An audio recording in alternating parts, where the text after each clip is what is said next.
Once again, welcome to my channel Tapasya, the Learning Junction. Dear students of class 9th, most welcome to the third video lecture of gravitation. इस तीसरे video lecture में हम आज बात करेंगे आपसे free fall के बारे में। साथ में चर्चा करेंगे कैलकुलेशन ऑफ ग्रेविटेशनल एक्सेलरेशन यानी जी। थर्ड पॉइंट डिस्कस करेंगे कि भाई ग्रेविटेशनल फोर्स के इन्फ्लुएंस में मोशन किस तरीके से होता है। एंड फोर्थ पॉइंट हम एक्सेलरेशन ड्यू टू ग्रेविटी होता क्या है इसके बारे में चर्चा करेंगे। इसके पीछे दो वीडियो लेक्चर हमने प्रोवाइड किया है ग्रेविटेशन के ऊपर एंड आई होप दैट कि जो कॉन्सेप्ट दिया है वो कॉन्सेप्ट आपको समझ में आ रहा हो।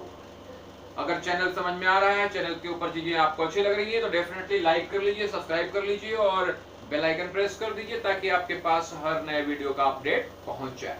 So let us start. सबसे पहले शुरू करते हैं भाई, फ्री फॉल होता क्या है। What do you mean by free fall, right? हम कई बार कहते हैं कि फ्री फॉलिंग ऑब्जेक्ट है। What do you mean by that? Free fall का मतलब क्या है? So let us start. सबसे पहले भाई, जब किसी ऑब्जेक्ट को आप किसी हाइट से फॉल कराते, गिराते, किसी ऑब्जेक्ट को क्या करते हैं आप, किसी हाइट से, मान लो ये अर्थ है, अर्थ से आप कुछ मीटर, मान लो 5 मीटर ऊपर से इसको फॉल करा रहे हो। So if object is falling from A height, that height may be anything. If an object is falling from a height and during the falling only the gravitational force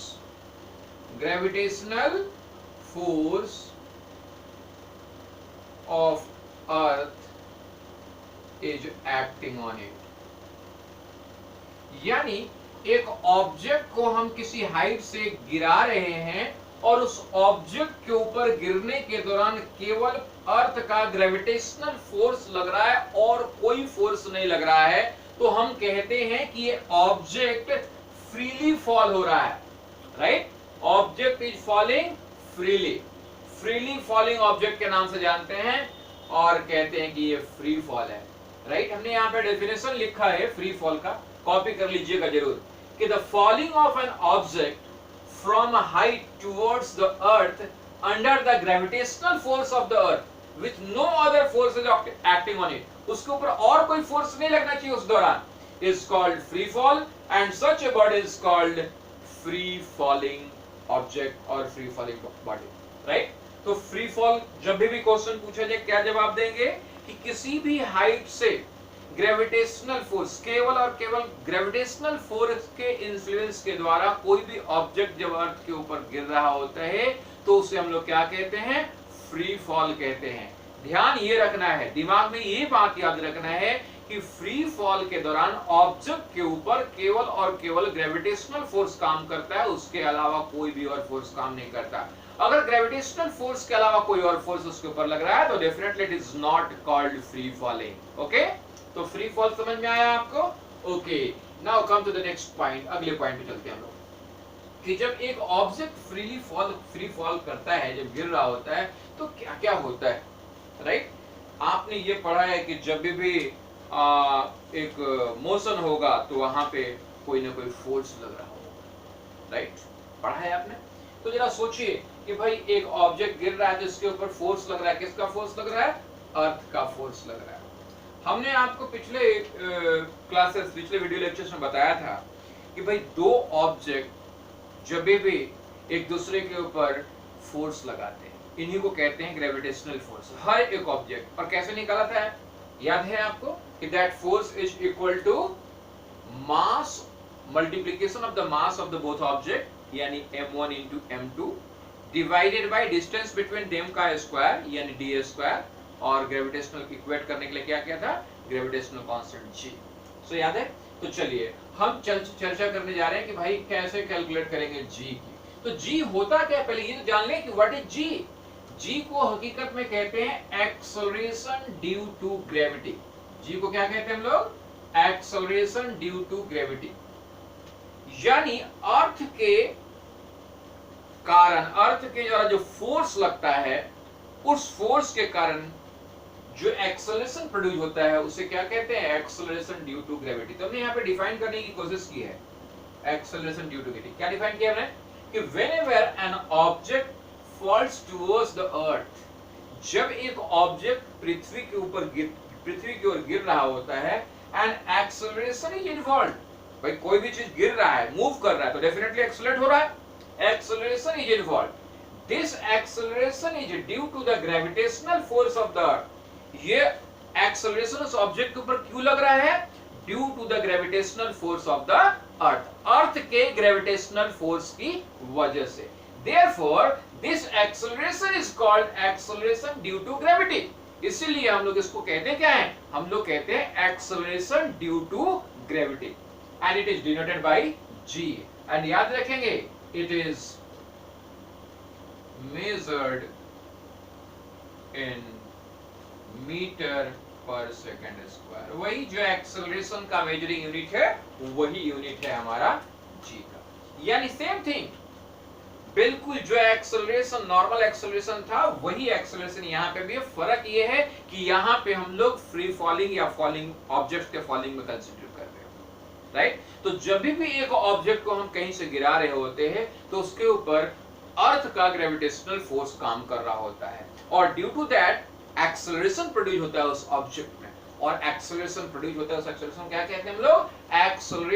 acceleration due to gravitational force या acceleration due to gravity के नाम से जानते हैं, और हम इसे denote करते हैं स्मॉल g के द्वारा। Is it clear?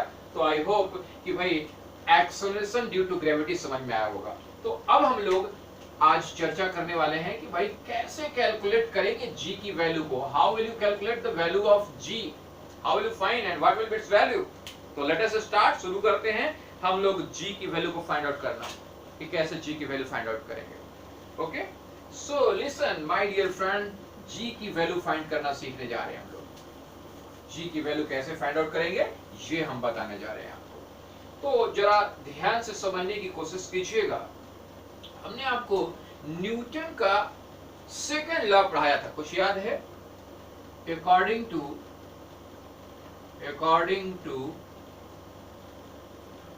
second law of Newton, Newton के सेकंड लॉ के अकॉर्डिंगली कुछ याद है कि नहीं, कि F इज इक्वल टू क्या था? Mass into acceleration. यही पढ़ाया था।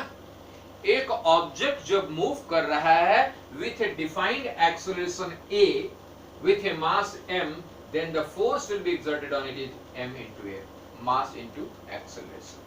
यहाँ पे हम लोग मान के चल रहे हैं कि एक ऑब्जेक्ट गिर रहा है जिसका मास है m, तो यहाँ पे a को हम रिप्लेस करेंगे g से।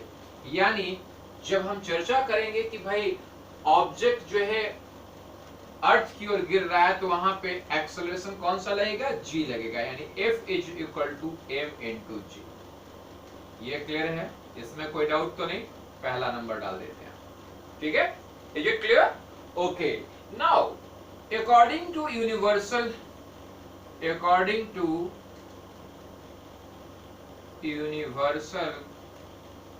law of gravitation, पिछले वीडियो में हमने आपको ये बताया था कि ग्रेविटेशन के यूनिवर्सल लॉ के अकॉर्डिंगली जो फोर्स लगता है दो ऑब्जेक्ट के ऊपर, वो क्या होता है? याद आ रहा है कुछ? g into m into small m by D square. क्या है ये? m यहाँ पे याद रखना है capital M mass of the earth है, मास ऑफ अर्थ, क्योंकि अभी हम लोग क्या कंसीडर कर रहे हैं? अर्थ के ऊपर किसी भी चीज को फॉल होना। ऑब्जेक्ट का मास m small m, mass of object falling towards earth, attraction जो लग रहा है, और d क्या है? Distance of object, distance of object from earth. Clear है ये बात? समझ में आ रहा है? ओके, इसे मिटा रहा हूं, इसे फ्री फॉलिंग का डेफिनेशन मिटा देता हूं। एक्सेलरेशन ड्यू टू ग्रेविटी में लिख लिया होगा आपने।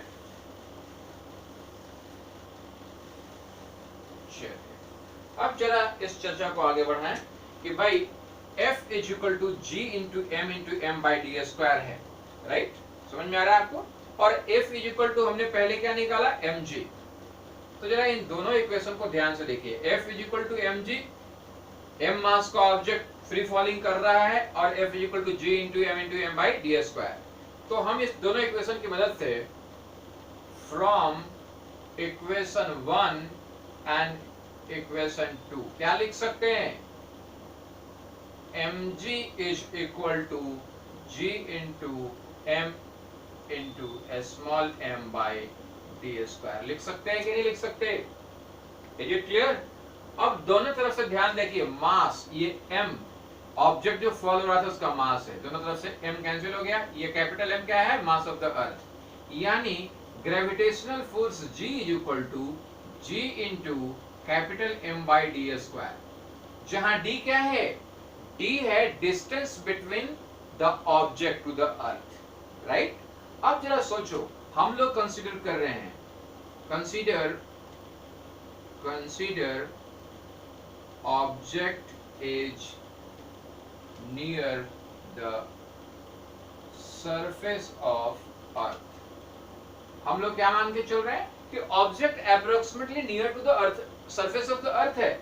सो D इज इक्वल टू क्या हो जाएगा, R, यानी radius of the earth, earth के रेडियस के बराबर हो जाएगा, क्योंकि हम लोग डिस्टेंस का कैलकुलेशन हमेशा कहां से करते हैं, सेंटर से करते हैं। तो अर्थ के सेंटर से कैलकुलेट कर रहे हैं, तो डिस्टेंस ये D कितना हो जाएगा, R, यानी G is equal to capital G into M by R square. Is it clear? ये समझ में आ रहा है आपको? G की वैल्यू कैसे फाइंड आउट कर लिया हमने। अब यहां पे अगर हमें G यानी ग्रेविटेशनल कांस्टेंट, M यानी मास of the earth, R radius of the अर्थ अगर पता हो तो हम G की वैल्यू फाइंड आउट कर सकते हैं, नहीं? सो लेट अस सी, देखते हैं। इसे मिटाओ, चलिए इसे मिटाते हैं।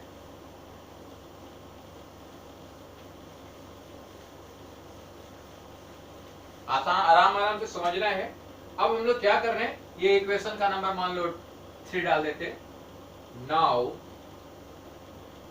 Putting the value of capital G universal gravitational constant, capital M mass of the earth, capital R radius of the earth.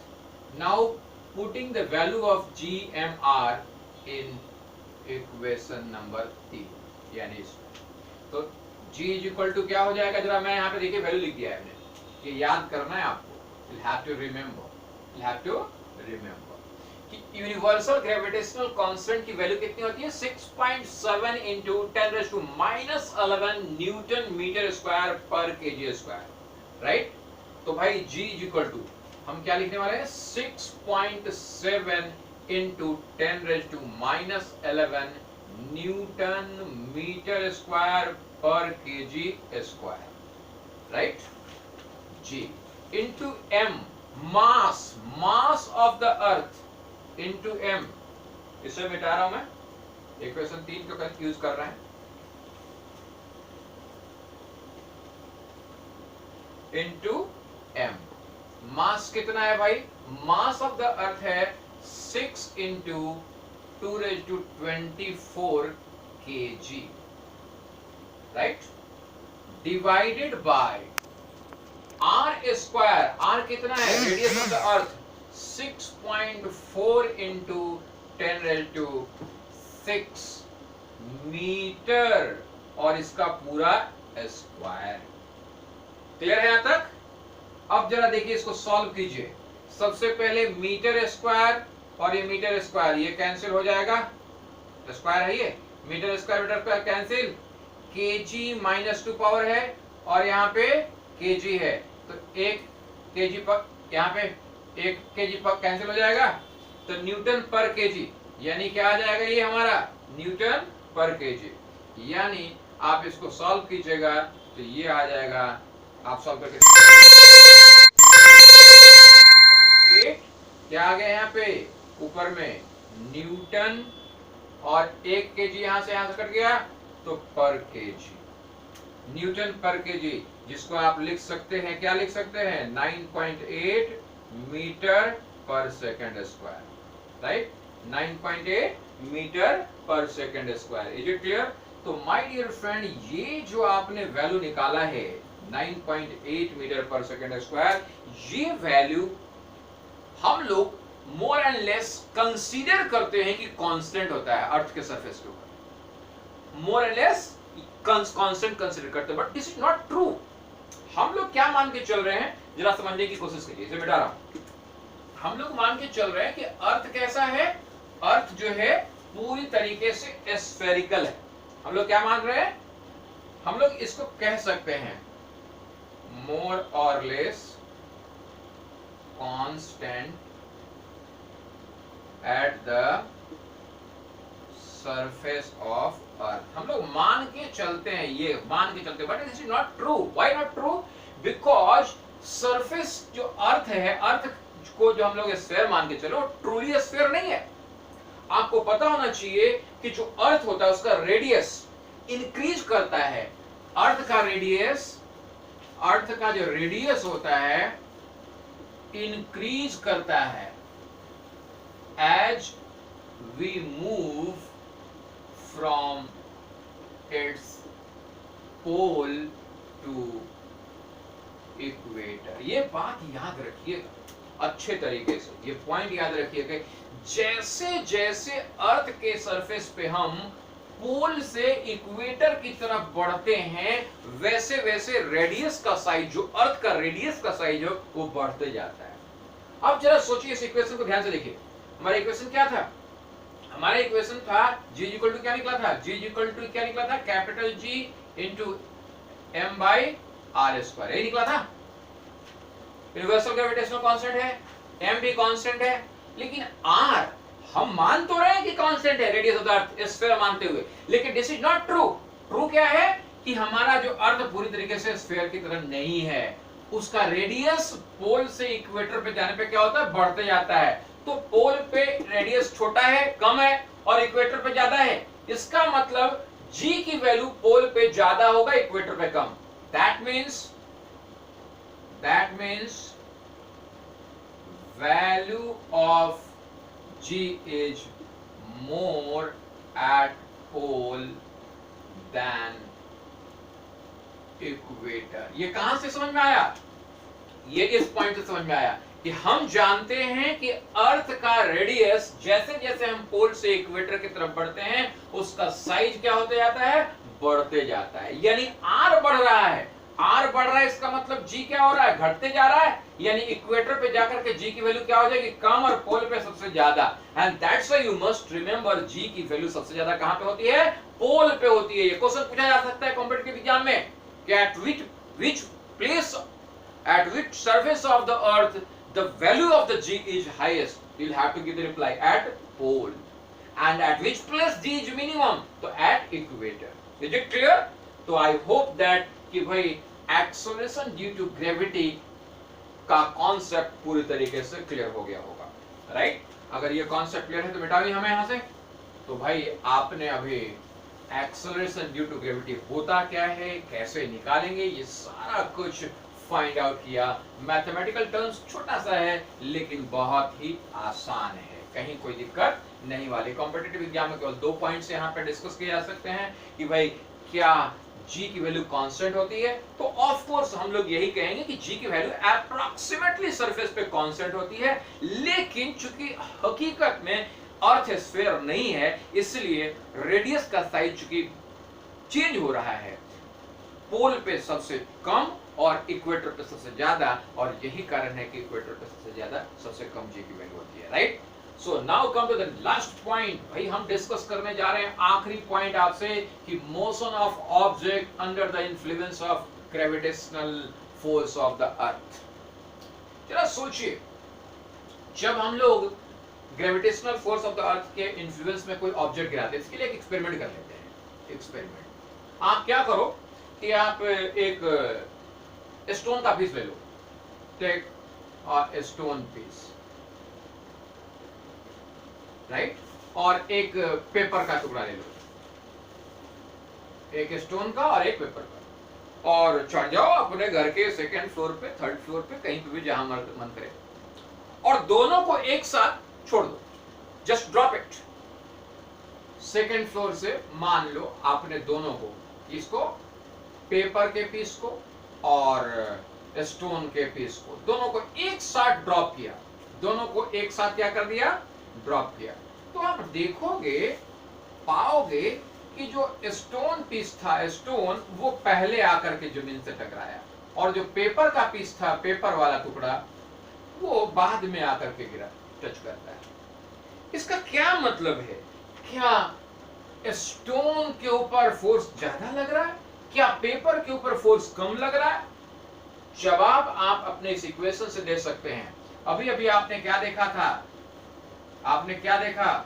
G equal to क्या मिला हमें? G इक्वल टू मिला था G into M by R square. यानी जो motion हो रहा है, मोशन को कैसे हो रहा है? Due to the acceleration, accelerate हो रहा है, एक बॉडी ऑब्जेक्ट गिर रहा है तो एक्सेलरेशन हो रहा है, और एक्सेलरेशन क्यों हो रहा है? Due to the gravitational force of the earth. तो अब सवाल ये उठता है कि क्या ऑब्जेक्ट के ऊपर जो ग्रेविटेशनल फोर्स लग रहा है वो मास डिपेंडेंट है? देखो ध्यान से, जो gravitational acceleration, acceleration due to gravity stone के ऊपर भी लगेगा और पेपर पे भी, ये मास डिपेंडेंट नहीं है। यहाँ पे न स्टोन का मास लिया गया है, न यहाँ पे पेपर का मास लिया गया है। यहाँ पे मास लिया गया है तो केवल अर्थ का मास, अर्थ का मास है और अर्थ का रेडियस है, राइट? यानी अर्थ से उसकी दूरी और अर्थ के मास के ऊपर डिपेंडेंट है हमारा जी। तो acceleration due to gravity stone पे उतना ही लगेगा और पेपर पे उतना ही लगेगा, राइट? यानी दोनों का एक्सेलरेशन सेम है, इनिशियल वेलोसिटी दोनों का 0, एक्सेलरेशन जी सेम दोनों का। तो भाई एक पहले क्यों पहुंच जाता है और एक बाद में क्यों पहुंचता है?